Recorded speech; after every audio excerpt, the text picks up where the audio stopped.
The Lillian Top Show is brought to you by My Store Hub, her store online. Cooker की अगली सीटी से पहले ना ये ढाबा ऑनलाइन कर देना है।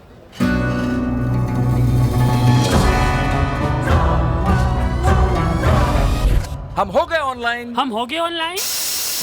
आ गया है माई स्टोर ऐप। ये किसी भी स्टोर को ऑनलाइन करे सिर्फ 15 सेकंड में। माई स्टोर, अब हर स्टोर ऑनलाइन।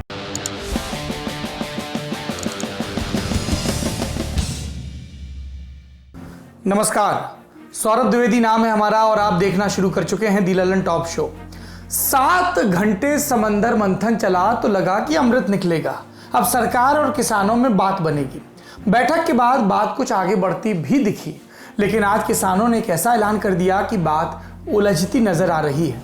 किसानों ने सरकार के साथ कल वाली बैठक से पहले आज क्या ऐलान किया, यानी 4 दिसंबर को क्या ऐलान किया, और अब तक सरकार किसानों की कितनी बातें मानने को तैयार हुई, कानूनों में क्या क्या संशोधन जिनका सरकार ने ऐलान किया, सारी उलझी बातों का रेशा रेशा खोलेंगे और बताएंगे बीजेपी के उस ख्वाब के बारे में जो हैदराबाद की जनता ने कुछ पूरा किया, कुछ अधूरा रखा। हैदराबाद नगर निगम के नतीजों के बीजेपी के लिए क्या मायने हैं, बीजेपी का मिशन तेलंगाना क्या है, इस पर बात करेंगे। लेकिन सबसे पहले दिन का वीडियो।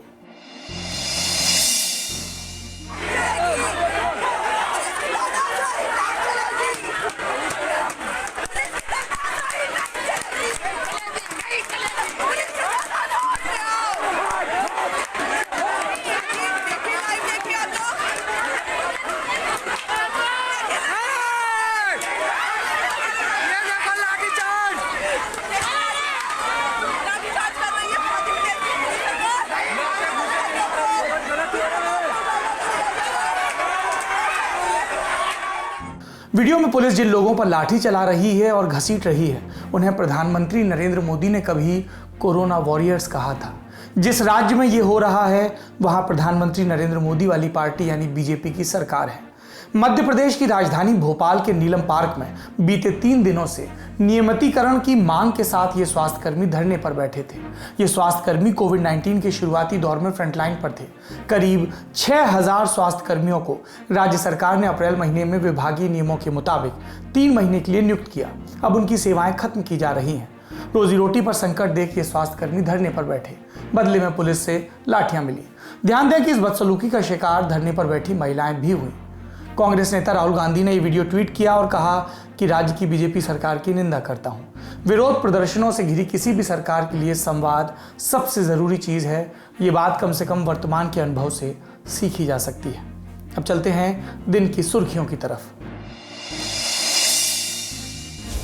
पहली सुर्खी कोरोना की वैक्सीन कब आएगी वाले सवाल पर। इसका जवाब प्रधानमंत्री नरेंद्र मोदी ने आज सर्वदलीय बैठक में दिया। उन्होंने कहा कि माना जा रहा है कि अगले कुछ हफ्तों में वैक्सीन तैयार हो जाएगी। जैसे ही वैज्ञानिकों की हरी झंडी मिलेगी, देश में टीकाकरण अभियान शुरू हो जाएगा।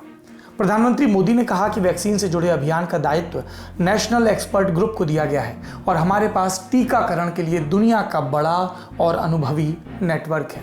उन्होंने केंद्र राज्य सहयोग का कई बार जिक्र किया और वैक्सीन की प्रगति देखने के लिए अपने हालिया दौरों पर भी बात की। सुनिए प्रधानमंत्री को। भारत की अपनी 3 अलग अलग वैक्सीन का ट्रायल अलग अलग चरणों में है। एक्सपर्ट्स ये मानकर चल रहे हैं कि अब कोरोना की वैक्सीन के लिए बहुत ज्यादा इंतजार नहीं करना पड़ेगा। माना जा रहा है कि अगले कुछ हफ्तों में कोरोना की वैक्सीन तैयार हो जाएगी। जैसे ही वैज्ञानिकों की हरी झंडी मिलेगी, भारत में टीकाकरण अभियान शुरू कर दिया जाएगा। टीकाकरण के पहले चरण में किसे वैक्सीन लगेगी, इसे लेकर भी केंद्र सरकार राज्य सरकारों से मिले सुझावों के आधार पर काम कर रही है। इसमें प्राथमिकता कोरोना के मरीजों के इलाज में जुटे health care workers, frontline workers और जो पहले से गंभीर बीमारियों से जूझ रहे हैं वैसे बुजुर्ग लोगों को दी जाएगी। साथियों, वैक्सीन के डिस्ट्रीब्यूशन को लेकर भी केंद्र और राज्य सरकार की टीमें मिलकर के काम कर रही हैं। भारत के पास वैक्सीन डिस्ट्रीब्यूशन एक्सपर्टाइज और कैपेसिटी भी है। दुनिया के अन्य देशों के मुकाबले इस क्षेत्र में हम बहुत बेहतर हैं। हमारे पास टीकाकरण के लिए दुनिया का बहुत बड़ा और अनुभवी नेटवर्क भी मौजूद है। इसका पूरा लाभ उठाया जाएगा। जो कुछ अतिरिक्त कोल्ड चेन इक्विपमेंट, अन्य लॉजिस्टिक की जरूरत पड़ेगी, राज्य सरकारों की मदद से उसका भी आकलन हो रहा है। कोल्ड चेन को और मजबूत करने के लिए भी साथ ही साथ अनेक नए प्रकल्प भी चल रहे हैं, कई और नए प्रयास भी चल रहे हैं। बिहार चुनाव में बीजेपी की तरफ से मुफ्त वैक्सीन का वादा घोषणा पत्र में दर्ज किया गया था। कई सवाल तब हवा में उछले। पूछा गया कि क्या देश के बाकी हिस्सों में वैक्सीन के लिए पैसे चुकाने होंगे या ये इंतजार करना होगा कि वहां चुनाव हो। वैक्सीन की कीमत, इस पर भी प्रधानमंत्री नरेंद्र मोदी बोले। साथियों, वैक्सीन की कीमत कितनी होगी, इसे लेकर भी सवाल स्वाभाविक है। केंद्र सरकार इस बारे में राज्य सरकारों के साथ बात कर रही है। वैक्सीन की कीमत को लेकर फैसला जन स्वास्थ्य को सर्वोच्च प्राथमिकता देते हुए किया जाएगा और राज्य सरकारों की इसमें पूरी सहभागिता होगी।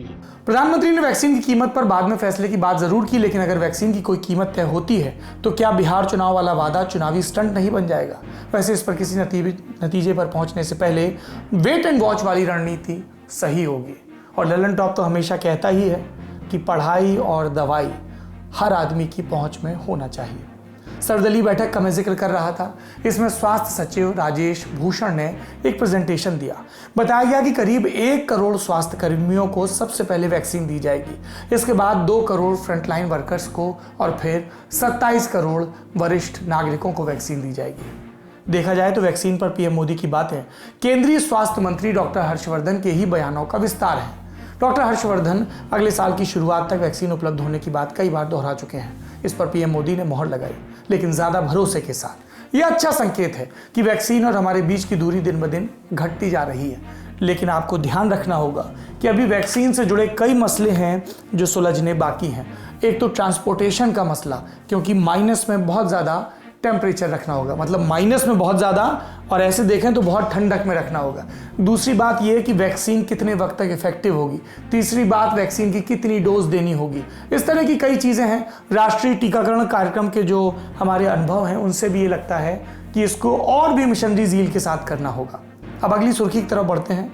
ये उत्तर प्रदेश से है। यहाँ गैर कानूनी धर्म परिवर्तन से जुड़ा कानून लागू हो चुका है। इसे कथित लव जिहाद से जोड़ा जा रहा है। हालांकि ये कोई लीगल टर्म नहीं है और ना ही इस टर्म का कानून में जिक्र है।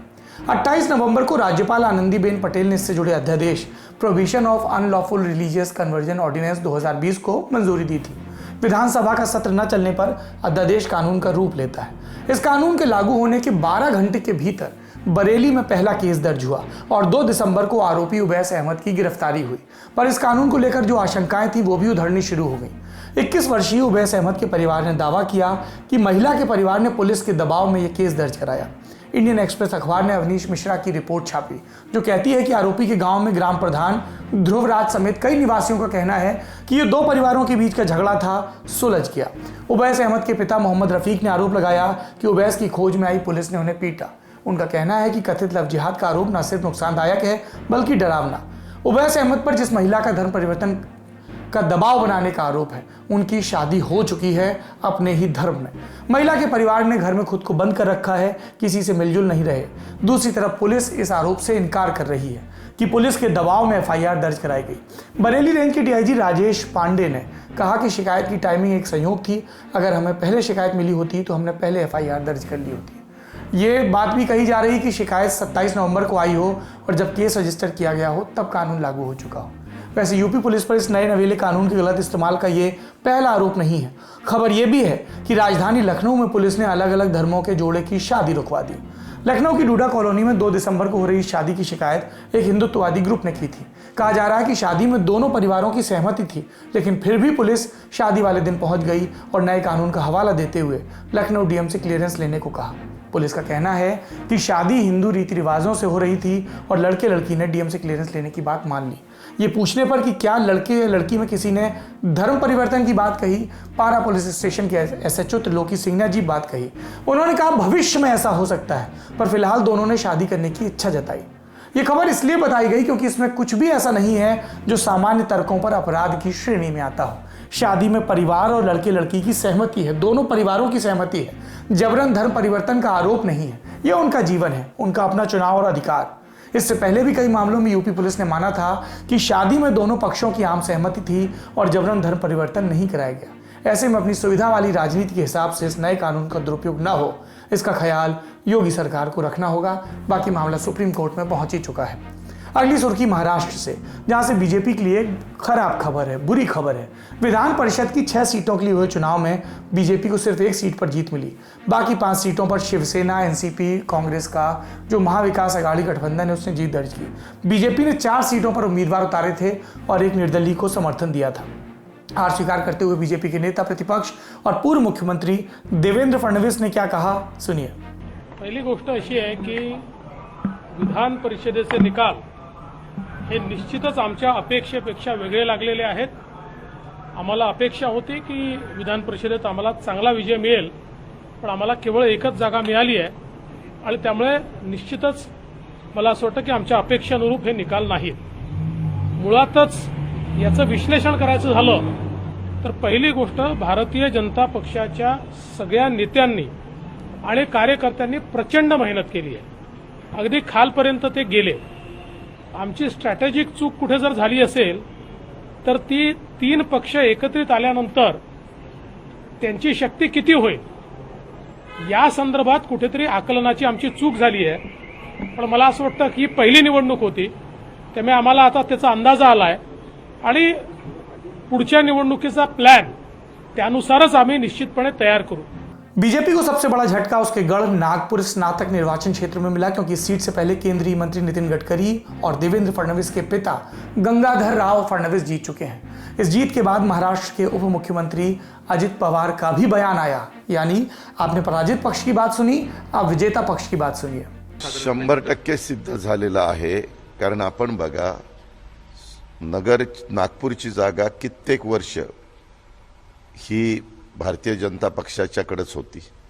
गडकरी साहेबांनी तिथं प्रतिनिधित्व केलं, देवेंद्र फडणवीस साहेबांच्या वडिलांनी तिथं प्रतिनिधित्व केलं आणि यावेळेस तिथं सगळेच काँग्रेसनी तर पूर्ण ताकद लावली, परंतु राष्ट्रवादी असेल, इतर मित्र पक्ष शिवसेना वगैरे असतील त्यांनी पण लावली आणि तिथंही यश मिळालं।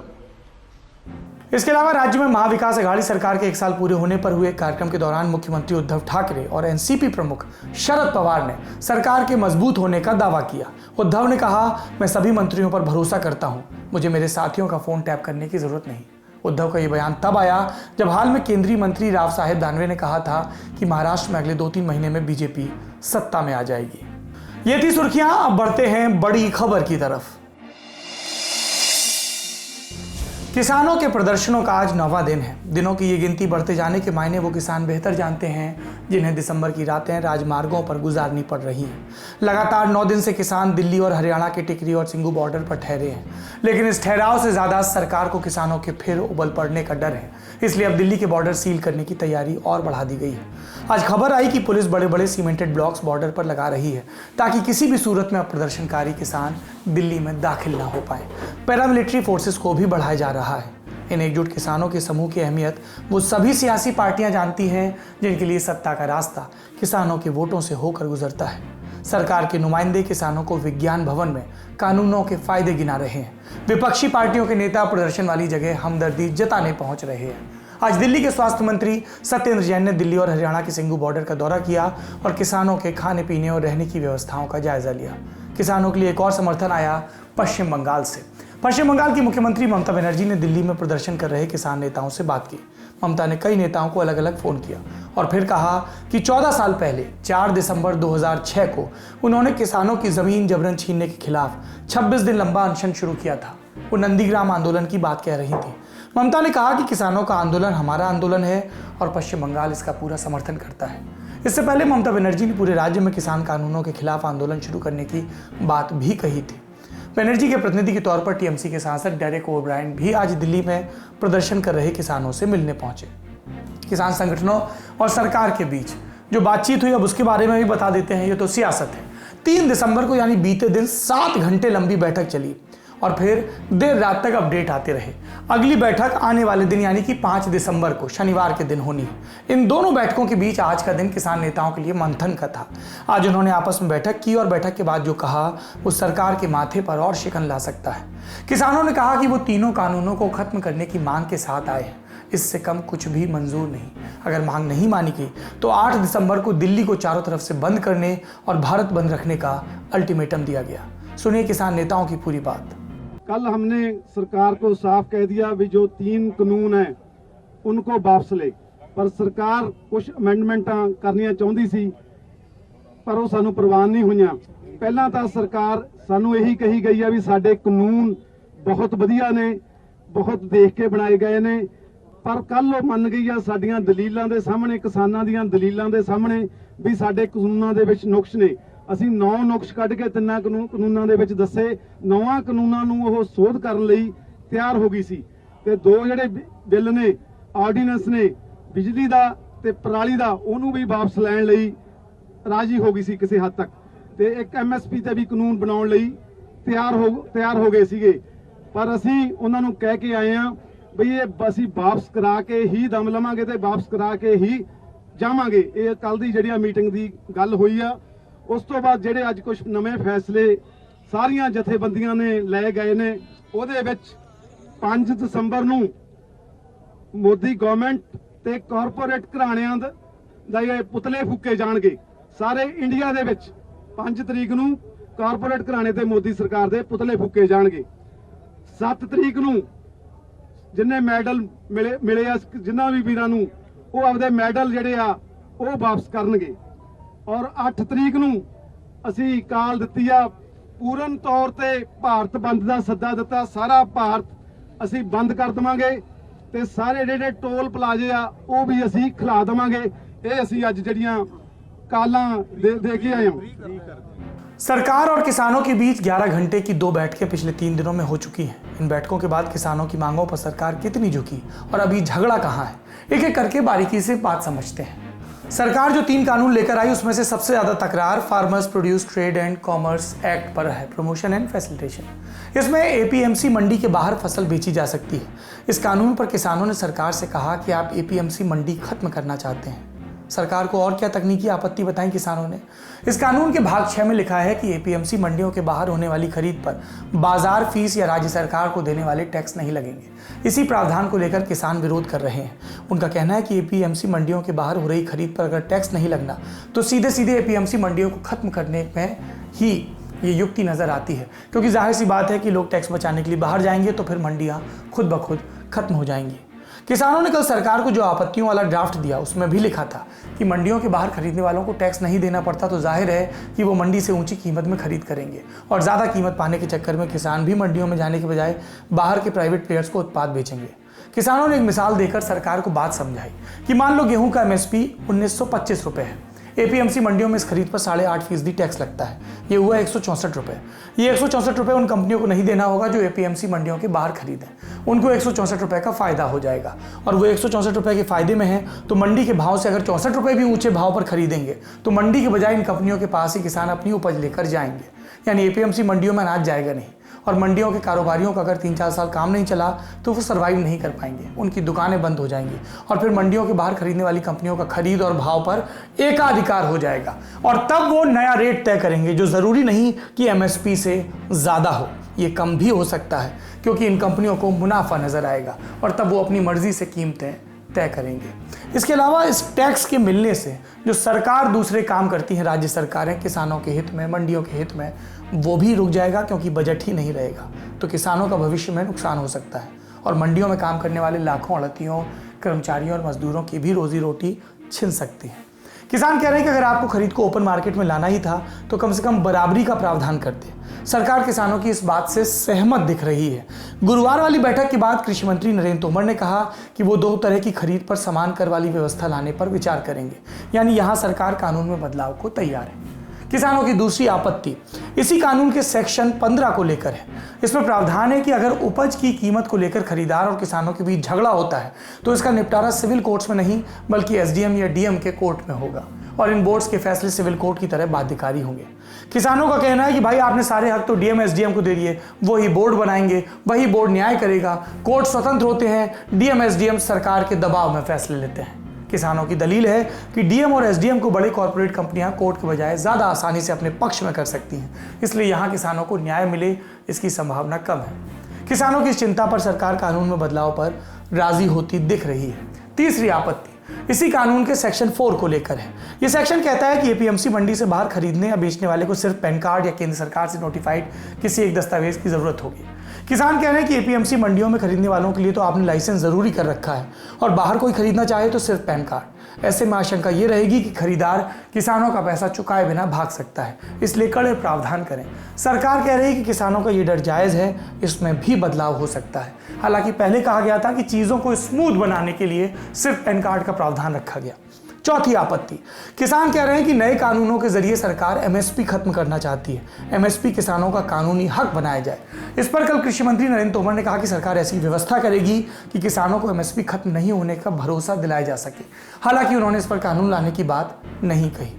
कॉन्ट्रैक्ट फार्मिंग, इसको लेकर भी किसानों को शंका है कि इससे छोटे किसानों की जमीन छिन जाएगी। सरकार का दावा था कि इससे किसानों को मूल्य को लेकर एक किस्म की गारंटी मिल जाएगी, बाजार के फ्लक्चुएशन का फर्क नहीं पड़ेगा।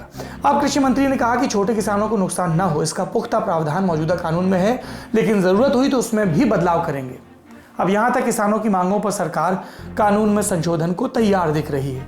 गुरुवार वाली बैठक इस नतीजे पर पहुंची और इससे आगे कल होने वाली बैठक से पहले ही अब किसानों ने कह दिया कि कानून में संशोधनों से राजी नहीं होंगे। आंदोलन तभी खत्म करेंगे जब तीनों कानून पूरी तरह से खत्म कर दिए जाएं। इस पर आगे सरकार का क्या रुख होता है ये कल वाली बैठक से तय होगा। लेकिन इन 3 कृषि कानूनों के अलावा भी 2 और कानून हैं जिनका किसान विरोध कर रहे हैं। ये 2 कानून कौन से हैं और इसको लेकर किसानों की क्या आपत्तियां हैं ये भी समझ लेते हैं। पहला है इलेक्ट्रिसिटी अमेंडमेंट बिल 2020, हिंदी में कहें तो बिजली संशोधन विधेयक 2020। सरकार इस बिल को संसद से पास कराने की तैयारी में है। बिल में क्या है? बिजली कानून 2003 में संशोधन। विद्युत मंत्रालय ने इसी साल अप्रैल में इस बिल का नया ड्राफ्ट सार्वजनिक किया। ड्राफ्ट को मैं नया इसलिए कह रहा हूं क्योंकि पिछले 6 वर्षों में बिल का 4 बार सरकार ने ड्राफ्ट तैयार किया और हर बार किसी न किसी विरोध का सामना करना पड़ा। इस बार ये किसानों की रेड लिस्ट में आ गया। इसके अलावा गैर एनडीए शासित राज्य सरकारें भी इसका विरोध कर रही हैं। छत्तीसगढ़ के मुख्यमंत्री भूपेश बघेल ने जून के महीने में केंद्रीय विद्युत राज्य मंत्री आरके सिंह को एक खत लिखा और कहा कि प्रस्तावित बिजली संशोधन विधेयक 2020 समाज के निचले तबके के लिए नुकसानदेह है। विधेयक में क्रॉस सब्सिडी का सुझाव अव्यवहारिक और किसानों के हितों के खिलाफ है। पंजाब के मुख्यमंत्री कैप्टन अमरिंदर सिंह ने भी इस कानून का विरोध किया। सितंबर में तेलंगाना की विधानसभा में इस बिजली संशोधन विधेयक के खिलाफ एक मत से प्रस्ताव भी पारित हुआ। दिल्ली के मुख्यमंत्री अरविंद केजरीवाल भी इस मसले पर किसानों के साथ खड़े हैं। राज्य सरकारें किसान और राजनेताओं को छोड़ दें तो एक पक्ष और है जो इस बिल से प्रभावित होगा और किसानों के साथ वो भी इस बिल का विरोध कर रहे हैं। ये हैं all India power engineer federation के लोग। अब बात आती है किसानों और राज्य सरकारों को इस कानून से क्या दिक्कत है। राज्य सरकारें तो इसलिए विरोध कर रही क्योंकि उनका मानना है कि संशोधन से सब्सिडी वगैरह को लेकर उनकी स्वायत्तता खतरे में पड़ जाएगी और यह बिल विद्युत आपूर्ति के मामले में राज्यों के मुकाबले केंद्र को ज्यादा अधिकार देता है। रही बात विद्युत संगठनों की, तो उनकी दिक्कत वही है जो आमतौर पर किसी भी विभाग के कर्मचारियों को ऐसे बिलों से अतीत में होती है, प्राइवेटाइजेशन। इस बिल को डिस्कॉम्स के निजीकरण के क्षेत्र में एक बड़ा कदम माना जा रहा है। और किसान इस बिल का विरोध क्यों कर रहे हैं? किसानों को बिजली बहुत सस्ती दरों पर मिलती है। इस सब्सिडाइज्ड बिजली का भुगतान सरकारें सीधे वितरण कंपनियों यानी डिस्कॉम्स को करती हैं। लेकिन अगर ये बिजली संशोधन विधेयक संसद से पास होकर कानून बन जाता है तो सब्सिडी सीधे ग्राहकों के अकाउंट में आएगी और यहाँ ग्राहकों में ज्यादातर किसान हैं। दिल्ली जैसे कुछ राज्यों में कुछ फुटकर सब्सिडी बाकियों को भी मिलती है, लेकिन इस संशोधन का सबसे बड़ा असर किसानों पर पड़ेगा, इसलिए बड़ा विरोध भी वहीं से हो रहा है। अब आप ये बात कह सकते हैं कि जब किसानों को सीधे सब्सिडी मिल रही है तो उनका नुकसान कैसे? कहा जा रहा है कि इस कानून के लागू होने से नियामक संस्थाएं सब्सिडी को बिना कैलकुलेशन में लाए टैरिफ या बिजली दर के हिसाब से तय करेंगी। सब्सिडी की इस नई प्रक्रिया को डीबीटी यानी डायरेक्ट बेनिफिट ट्रांसफर कहते हैं। यानी जैसे एलपीजी सिलेंडर के लिए सब्सिडी सीधे खाते में आए, वैसे ही बिजली की सब्सिडी भी सीधे खाते में आए। यानी अभी राज्य सरकार वितरण कंपनियों से मुखातिब है और कहती है तुम किसानों को बिजली दो, उनकी बिजली का बिल हमें दो, या फिर उनको घटी हुई दर पर बिजली दो और जितने पैसे का डिस्काउंट उन्हें दे रहे हो वो पैसे हमसे लो। बिल के पास होने के बाद राज्य सरकार वितरण कंपनियों से नहीं बल्कि उपभोक्ताओं से मुखातिब होकर बात करेगी। बोलेगी ये वितरक कंपनियां जितना बिल मांग रही हैं, जिस दर से मांग रही हैं वो दे दो, हम पूरे पैसे या फिर जितना डिस्काउंट बनता है वो पैसे तुम्हें रिफंड करेंगे, तुम्हारे अकाउंट में डालेंगे, जैसे एलपीजी के केस में करते थे। अब आप कहेंगे इसमें तो कान को इधर से उधर पकड़ा है, किसानों का नुकसान कैसे? नुकसान ये लग रहा है कि अगर कानून बन गया तो किसानों को मीटर लगवाना होगा। अभी जो फ्लैट रेट का सिस्टम चलता है वो बंद हो जाएगा, मीटर के हिसाब से बिल आएगा, उसका भुगतान करना होगा। मतलब सरकार जब पैसे देगी तब देगी, पहले तो अपनी जेब से भुगतान करना होगा। साथ ही एलपीजी में मिलने वाली डीबीटी को लेकर भी लोग दूध के जले हुए हैं। काफ़ी लेट तक लोगों की सब्सिडी नहीं आती। मान लीजिए सब्सिडी सही समय पर आ भी जाए तो गरीब छोटे किसान अपने खेत की बुआई से लेकर कटाई तक साहूकारों और बैंक पर लोन पर आश्रित रहते हैं। वो इस बिल जमा करने और सब्सिडी रिफंड होने के बीच की विंडो के दौरान पैसों की व्यवस्था कैसे कर पाएंगे, और वो भी घटी हुई नहीं, सामान्य दरों पर। ये तो बिजली का कानून हो गया। अब बात करते हैं वायु प्रदूषण पर लाए गए ऑर्डिनेंस की। ऑर्डिनेंस यानी कि अध्यादेश। हमारा संविधान सरकार को इमरजेंसी में कानून लाने का अधिकार देता है, जिसे अध्यादेश कहते हैं। 6 महीने के भीतर किसी भी अध्यादेश को संसद से पास करवाना होता है, कानून बनवाना होता है, वरना ये लैप्स हो जाता है। इस अध्यादेश जिसका हम जिक्र करने जा रहे हैं, इसका नाम है commission for air quality management in NCR and adjoining regions 2020। इसके तहत एक संवैधानिक संस्था का गठन होगा। संस्था का नाम भी वही जो अध्यादेश का। संस्था 22 साल पुराने प्राधिकरण ईपीसीए की जगह लेगी। ईपीसीए यानी environment pollution prevention and control authority for the national capital region. 1998 में से बनाया गया था। इस ईपीसीए को अब डिसॉल्व कर दिया गया। क्या करती थी ईपीसीए? एनसीआर में प्रदूषण नियंत्रण, मतलब दिल्ली में पब्लिक ट्रांसपोर्ट में सीएनजी अनिवार्य करना, पुरानी प्रदूषण फैलाने वाली गाड़ियों पर पेनल्टी लगाना, इस तरह के काम। इसके बदले नया अध्यादेश और नई संस्था क्यों? क्योंकि सरकार के मुताबिक ईपीसीए कोई बहुत शानदार काम नहीं कर रहा था, इफेक्टिव नहीं था, लंबे समय से अपनी वैधानिक शक्तियों का सही इस्तेमाल नहीं कर पा रहा था और केवल सुप्रीम कोर्ट के सलाहकार की भूमिका में रहने के इस पर आरोप लगे। ईपीसीए बनी भी सुप्रीम कोर्ट के आदेश के बाद ही थी, इसलिए वैधानिक संस्था नहीं थी। पेनल्टी लगाना, फाइन लगाना इसके कार्यक्षेत्र में नहीं आता था। जबकि नया कमीशन एक वैधानिक निकाय है जो दंडात्मक कार्रवाई भी कर सकता है। मान लेते हैं कि सरकार प्रदूषण से निपटने के लिए एक बेहतर संस्था तैयार कर रही है, तो किसानों को आपत्ति क्या है? आपत्ति ये कि दिल्ली एनसीआर में प्रदूषण के लिए पराली जलाए जाने को जिम्मेदार माना जाता है। अब ऐसा तो है नहीं कि किसान जानबूझकर दिल्ली में प्रदूषण बढ़ाने के लिए पराली जलाते हैं, उनकी मजबूरियां हैं, ज़रूरतें हैं। तो प्रदूषण और पराली जैसे संवेदनशील मसले पर सरकार बिना किसान संगठनों से सलाह मशवरा किए यह अध्यादेश उनके सामने ला के रख रही है। पूरे कमीशन के गठन में किसी किसान संघ या उनके प्रतिनिधियों को रखने का प्रावधान नहीं रखा गया, जबकि अमूमन वाणिज्य या ट्रेड से जुड़ी किसी भी नियामक यानी रेगुलेटरी संस्था में उस क्षेत्र के प्रतिनिधियों को सदस्यों के रूप में शामिल किया जाता रहा है। साथ ही ये कमीशन, इसके कानून और इसको दिए गए अधिकार भी ईपीसीए से ज़्यादा शक्तिशाली हैं। इसको लेकर भी किसानों का विरोध है। जैसे अध्यादेश में प्रदूषण नियंत्रण कानूनों का पालन न करने वाले व्यक्ति के लिए 1 करोड़ तक का जुर्माना या 5 वर्ष तक के कारावास या दोनों का प्रावधान है। इसके अलावा जहां ईपीसीए का कार्यक्षेत्र सिर्फ दिल्ली एनसीआर तक था, वहीं इस नए कमीशन का एरिया एडजॉइनिंग भी है, यानी दिल्ली एनसीआर के आसपास का इलाका। इस बिल को रोकने की मांग किसान कर रहे हैं। किसानों और सरकार में किस किस बात पर अनबन है, ये सारी चीज़ें हमने आपको बताई। किसानों की कुछ चिंताएं जायज़ हैं, सरकारों के भी कुछ कंसर्न जायज़ हैं, चाहे वो प्रदूषण को लेकर हो या दूसरी चीज़ों को लेकर। हम उम्मीद करते हैं कि दोनों पक्ष कुछ कदम चलेंगे, कुछ झुकेंगे। अगर देश की समाज की बेहतरी के लिए, बेहतर नागरिक समाज की बेहतरी के लिए किसी को थोड़ा सा लचीला होना पड़े, फिर चाहे वो सरकार हो चाहे किसान संघ, तो इसमें कोई बुराई नहीं है। दोनों अड़े रहेंगे तो ऐसे ही हालात खराब होते रहेंगे। मैं उम्मीद करता हूँ दोनों पक्षों में सहमति हो, बीच का रास्ता निकले, किसान संतुष्ट होकर घर जाएं और सरकारें इस जिम्मेदारी को समझें, खासतौर पर नरेंद्र मोदी की सरकार, कि ये किसान ही हैं जो हर मौसम में अपने गोड़ कीचड़ में टिकाकर, मिट्टी में टिकाकर खेती करते हैं, जिससे हमारा आपका पेट भरता है। कृतज्ञता बहुत ज़रूरी मूल्य है। आप कह सकते हैं हम तो आपकी भलाई के लिए काम कर रहे हैं। हम कहेंगे अगर भलाई है तो समझा क्यों नहीं पा रहे हैं। लल्लन टॉप शो में अब बात करते हैं हैदराबाद के स्थानीय चुनाव की। ग्रेटर हैदराबाद नगर निगम यानी GHMC चुनाव के लिए मतदान 1 दिसंबर को हुआ। आज 4 दिसंबर को नतीजे आए। ये वो चुनाव है जिसे इलेक्शन मशीनरी कही जाने वाली बीजेपी ने राष्ट्रीय स्तर का बना दिया। गृह मंत्री अमित शाह से लेकर यूपी के मुख्यमंत्री योगी आदित्यनाथ, राष्ट्रीय अध्यक्ष JP नड्डा सबकी एंट्री हुई। निजाम कल्चर से लेकर रोहिंग्या मुसलमान और हैदराबाद का नाम बदलकर भाग्यनगर करने तक की बातें हुई। नतीजों में सुबह से काफी उतार चढ़ाव देखने को मिला। जब रुझान आने शुरू हुए, चुनाव बैलेट पेपर से हुए हैं तो इस बात की उम्मीद पहले ही थी कि नतीजों में देरी हो सकती है।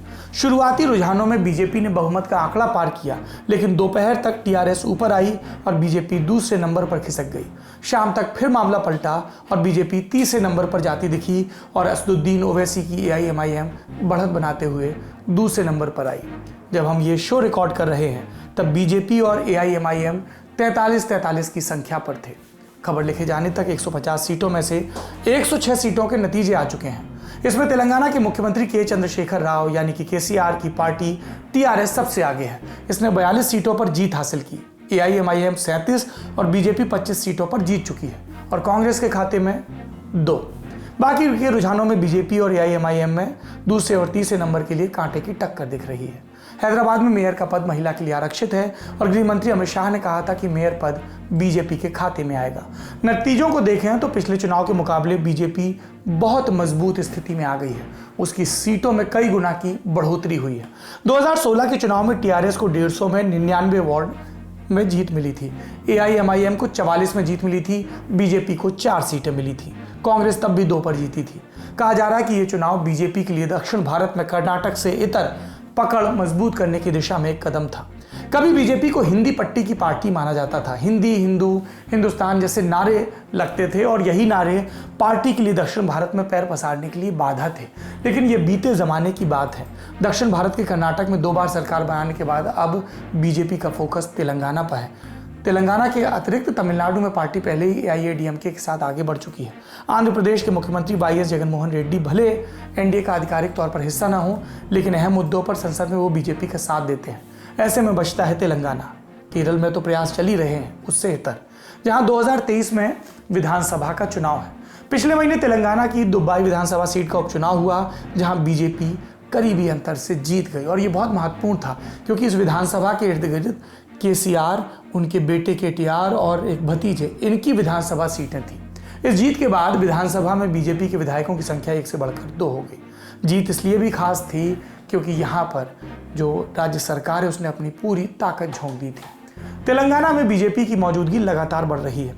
दिसंबर 2018 के विधानसभा चुनाव में 1 सीट जीत पाई बीजेपी, लेकिन 7% से ज़्यादा वोट आया। इसके बाद लोकसभा के चुनाव हुए तो यहाँ पर बीजेपी को 4 सीटें मिली और उसका वोट प्रतिशत भी बढ़कर 19 के लगभग हो गया। ऐसे में बीजेपी को लग रहा है कि अब वो सत्ता की सीधे दावेदार है। भले ही पहले राउंड में उसे प्रतिपक्ष मिले, लेकिन उसके बाद सत्ता आएगी। लोकसभा चुनाव में KCR को व्यक्तिगत झटका भी लगा। बीजेपी के उम्मीदवार अरविंद धर्मापुरी ने KCR की बेटी कविता को हराया था। ऐसे में लोगों को लगा कि परिवार अब क्या कमजोर पड़ रहा है। एक बात यह भी चल रही है कि परिवारवाद हावी है। KCR के बेटे KTR, जो उनके राजनीतिक उत्तराधिकारी हैं, कई अहम मंत्रालयों के मंत्री हैं, उनकी देखरेख में TRS ये चुनाव लड़ रही थी। चुनाव के नतीजे जो आ रहे हैं उससे ये स्पष्ट है कि अपने दम पर TRS सत्ता नहीं हासिल कर पाएगी। उसे असदुद्दीन ओवैसी की पार्टी का सहयोग लेना होगा और कई राजनीतिक पंडितों ने कहा कि बीजेपी भी यही चाहती है ताकि वो अपने उस नैरेटिव को आगे बढ़ा सके कि TRS और MIM मिले हुए हैं। अब आप पूछ सकते हैं कि नतीजे तो आ गए, बीजेपी दूसरे या तीसरे नंबर पर आ गई, प्रतिपक्ष में बैठ गई, सीटें खूब बढ़ गई, लेकिन लॉन्ग रन में इसका क्या नतीजा होगा। हमने वरिष्ठ पत्रकार TS सुधीर से ये सवाल पूछा। उन्होंने कहा कि मुख्यमंत्री KCR की छवि धार्मिक रुझान वाले व्यक्ति की है। वो अक्सर यज्ञ अनुष्ठान करते देखे जाते हैं, इसलिए उनके खिलाफ हिंदुत्व का कार्ड सफल नहीं हो सकता। यही वजह है कि नगर निगम चुनाव में बीजेपी के तमाम बड़े नेताओं ने अपना फोकस नवाब, निजाम और निजाम शाही पर रखा, जिससे असदुद्दीन ओवैसी की पार्टी को टारगेट किया जा सके। लगातार कहा जा रहा है कि ओवैसी फैक्टर का मजबूत होना बीजेपी के लिए फायदेमंद है, क्योंकि इससे वोटों का ध्रुवीकरण होता है। बिहार चुनाव के बाद इस बात को और मजबूती मिली। कांग्रेस समेत कई दल ओवैसी पर बीजेपी की बी टीम होने और वोट कटवा होने के आरोप लगाते हैं। ओवैसी ने हमेशा इस बात का खंडन किया और कहा कि कई लोगों ने मुस्लिम वोटों को बंधुआ समझ लिया था। टीएस सुधीर के मुताबिक बीजेपी असदुद्दीन ओवैसी को इतना कमजोर नहीं करेगी कि दूसरे राज्यों में ओवैसी फैक्टर निष्प्रभावी हो जाए। तेलंगाना के बाहर ओवैसी फैक्टर कमजोर होने से पश्चिम बंगाल समेत कई राज्यों में बीजेपी की चुनावी संभावनाओं पर असर पड़ सकता है। जाति समीकरण के बिना तो भारत की राजनीतिक चर्चा पूरी नहीं होती, तो उसका भी जिक्र समझ लीजिए। तेलंगाना में सामाजिक बनावट में 4 समुदायों का प्रभुत्व माना जाता है: रेड्डी, कम्मा, कापू और वेलम्मा। वेलम्मा टीआरएस के साथ जुड़े हैं। मुख्यमंत्री केसीआर इसी समुदाय से आते हैं और तेलंगाना में यह धारणा बन रही है कि शासन सत्ता में वेलम्मा समुदाय के लोगों का वर्चस्व स्थापित हो गया है। इसलिए 2023 के विधानसभा चुनाव में बीजेपी इस नैरेटिव को भुना सकती है। रेड्डी समाज को कांग्रेस का परंपरागत वोट माना जाता था, लेकिन कांग्रेस कमजोर होती जा रही है और जी किशन रेड्डी को अमित शाह ने मंत्रिपरिषद में अपना डेप्यूटी बना रखा है। तो ऐसे में बीजेपी को उम्मीद है कि रेड्डी समुदाय उसकी तरफ आएगा। यूपी में या उत्तर भारत के दूसरे राज्यों में मंडल कमंडल प्रयोग के बाद जिस तरह से सवर्ण जातियों ने, खासतौर पर ब्राह्मणों ने कांग्रेस छोड़कर बीजेपी का दामन थामा, वैसे ही बीजेपी को लगता है कि रेड्डी वोट बैंक उसके पाले में आ सकता है और इसीलिए सिकंदराबाद के सांसद जी किशन रेड्डी को ये जिम्मेदारी दी गई। और भी कई बड़े नाम हैं जिनको लगातार तैयार किया जा रहा है। जेपी नड्डा, बीजेपी के अध्यक्ष, इन आलोचनाओं पर कि छोटे से चुनाव में बड़े बड़े नेता उतर लिए, कह चुके हैं कि हमारे लिए कोई चुनाव छोटा बड़ा नहीं है। और इसी के साथ उन्होंने ये भी स्पष्ट कर दिया कि तेलंगाना, जिसका केंद्र हैदराबाद है, वो बीजेपी की महत्वाकांक्षाओं का अगला आधार बिंदु है। अभी 3 बरस हैं, देखते हैं कि हमेशा चुनावी मोड में रहने वाली सत्तारूढ़ पार्टी इस राज्य में क्या करती है और इसके काउंटर में टीआरएस क्या करती है, क्योंकि यही टीआरएस है और यही उसके नेता और मुख्यमंत्री केसीआर हैं जो 2019 के चुनाव में एक थर्ड फ्रंट बनाने की कोशिश कर रहे थे। तमिलनाडु में जाके स्टालिन से मिले, केरल में जाके पिनराई विजयन से मिले और पश्चिम बंगाल में जाके ममता बनर्जी से मिले। तो अगर उन्हें अपनी संभावनाएं बनाए रखनी है और भविष्य में कोई राष्ट्रीय संभावना देखनी है तो अपना गढ़ बचा कर रखना होगा। ये सब सियासत है जिसके चर्चे होते रहेंगे। आज के शो में इतना ही। उम्मीद है कि सोमवार को एक बार फिर आपसे मुलाकात होगी। अपना और अपनों का भरपूर ख्याल रखिए। शुभ रात्रि। घुटना, कंधा या कमर, चाहे जैसा हो दर्द, डॉक्टर ऑर्थो आपको देता है दर्द से पूरी आजादी, एक भरपूर जिंदगी।